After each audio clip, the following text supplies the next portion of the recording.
حضور یہ جو شہد کی مکھیاں یہ اپنا گھر کس طرح بناتی ہیں؟ کس طرح بناتی ہے؟ یہ بڑی محنت سے بناتی ہے. جی جی. یہ تو ایک علیحدہ مضمون ہے، اتنی آرام سے سمجھ نہیں آئے گا. اتنا ایسا نظام ہے، اندر جوڑتی ہے، بیٹھ جاؤ. موم جوڑتی ہے اس کو، اسی طرح جب جو کر رہی ہوتی ہے نا مختلف چیزیں لے کے جوڑتی ہے، اس میں سے موم بھی نکلتی ہے. پھر آہستہ آہستہ اس کے خانے بناتی ہے، پھر ان خانوں کی صفائی کرتی ہے، اور پھر اس میں اتنی صفائی ہوتی ہے کہ ملی میٹرز میں بھی وہ ہر خانہ بنا رہی ہوتی ہے، اس کی ایک جیسی میجرمنٹ ہوتی ہے. تو بڑا چیزیں ہیں. کس چیز کی بناتی ہیں؟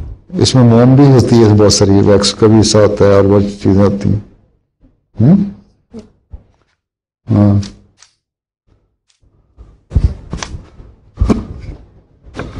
اور اس لیے جب ہمارے دیسی لوگ شہد نکالتے ہیں نا اپنے طریقے سے، فلٹر وغیرہ تو نہیں کر رہے ہوتے، تو اس میں بہت ساری ویکس بھی آئی ہوتی ہے.